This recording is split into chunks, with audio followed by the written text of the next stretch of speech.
রাজবাড়ীর গোয়ালন্দ বা কুষ্টিয়ার দৌলতপুর গত কয়েক মাসের ঘটনাগুলো বিশ্লেষণ করলে একটি শিউরে ওঠার মতো চিত্র সামনে আসে।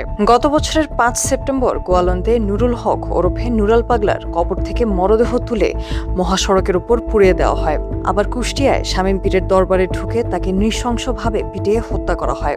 এই প্রতিটি ঘটনার সময় স্থানীয়রা কেবল উৎসুক জনতা হিসেবে দাঁড়িয়েছিল, কিন্তু মাঝখান থেকে একটি সুসংগঠিত দল খুব অল্প সময়ে হামলা আর লুটপাট চালিয়ে সটকে পড়েছে। 200-র বেশি সার্ভিস ও ফিচারে লেনদেনের সব বিকাশ অ্যাপে সম্ভব।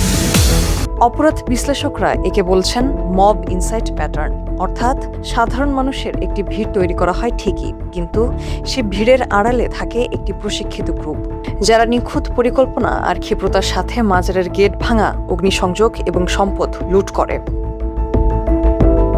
পুলিশের সদর দপ্তরের তথ্য বলছে ২০২৪ সালের ৫ আগস্ট থেকে ২০২৬ সালের ১৬ এপ্রিল পর্যন্ত সারা দেশে ৬৫টি স্থানে মোট ৬৭টি মাজারে হামলা হয়েছে। এর মধ্যে সবচেয়ে বেশি হামলা হয়েছে ঢাকা বিভাগে ২৫ বার। এছাড়া চট্টগ্রামে ১৫টি, ময়মনসিংহে ৮টি, খুলনায় 4টি এবং রাজশাহী ও রংপুরে 3টি করে হামলা হয়েছে। সিলেট ও রাজশাহীতেও একাধিক হামলার ঘটনা ঘটেছে। এই ৬৭টি হামলার ঘটনায় ২৬টি মামলা এবং ৪০টি সাধারণ ডায়েরি রয়েছে। এখন পর্যন্ত গ্রেফতার করা হয়েছে ৬৭ জনকে, তবে প্রায় ৪০% মামলার তদন্ত এখনও ঝুলে আছে। এই হামলাগুলোর একটি নির্দিষ্ট কৌশল আছে। বিশ্লেষকদের মতে হামলাকারীরা 3টি গ্রুপে বিভক্ত থাকে। প্রথম গ্রুপে থাকে স্থানীয় সাধারণ মানুষ, যাদের কাজ শুধু প্রতিবাদ জানানো। দ্বিতীয় গ্রুপটি উস্কানিমূলক কথা বলে পরিস্থিতি উত্তপ্ত করে তোলে। আর তৃতীয় গ্রুপটি সবচেয়ে ভয়ঙ্কর, তারা দেশীয় অস্ত্র নিয়ে মাজারের ভেতরে ঢুকে ধ্বংসযজ্ঞ চালায়। উদাহরণ হিসেবে রূপগঞ্জের হোসেন আলী শাহ ওরফে ল্যাংটার মাজারের কথা বলা যায়। ২০২৪ সালের ১১ সেপ্টেম্বর প্রায় ৫০০ লোক সেখানে হামলা করে ৮০ লাখ টাকার ক্ষতি করে। তার ঠিক পরদিনই ত্রিশালের দেওয়ানবাগ শরীফে ৭০০ থেকে ৮০০ লোক হামলা চালিয়ে অগ্নিসংযোগ করে। ১৭ সেপ্টেম্বর কুমিল্লার হোমনায় ফেসবুকে কটূক্তির অজুহাতে হামলা ও লুটপাট চালানো হয়।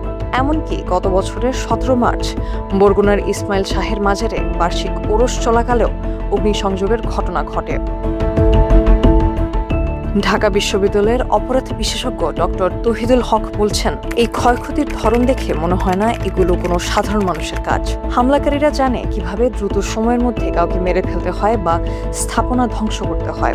অনেক ক্ষেত্রে কোনো বিশেষ গোষ্ঠীর স্বার্থ হাসিলের জন্য সাধারণ মানুষকে ক্ষুব্ধ করে এই মব তৈরি করা হয়।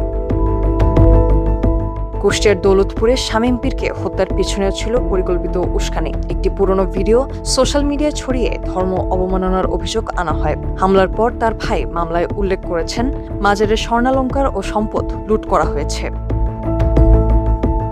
গবেষক আলতাফ পারভেজ পশ্চিমবঙ্গের প্রাক্তন মুখ্যমন্ত্রী জ্যোতি বসুর একটি উক্তি টেনে বলেছেন, সরকার না চাইলে কোনো দেশে এমন মব বা দাঙ্গা হওয়া সম্ভব নয়। দক্ষিণ পন্থার উত্থানের ফলে গান, খেলাধুলা বা মাজারের ওপর যে আক্রমণগুলো হচ্ছে তা রুখতে হলে সরকারকে জিরো টলারেন্স নীতি নিতে হবে। পুলিশ সদর দপ্তর থেকে জানানো হয়েছে, প্রতিটি ঘটনা গুরুত্ব দিয়ে তদন্ত করা হচ্ছে এবং মাজারগুলোতে নিরাপত্তা বাড়ানো হয়েছে।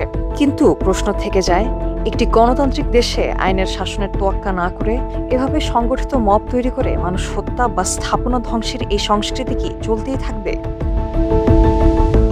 এই সুসংগঠিত হামলাগুলো রুখতে হলে কেবল পুলিশি ব্যবস্থা কি যথেষ্ট, নাকি আমাদের সামাজিক সচেতনতায় বড় কোনো পরিবর্তন প্রয়োজন? কমেন্টে আপনাদের মতামত জানান।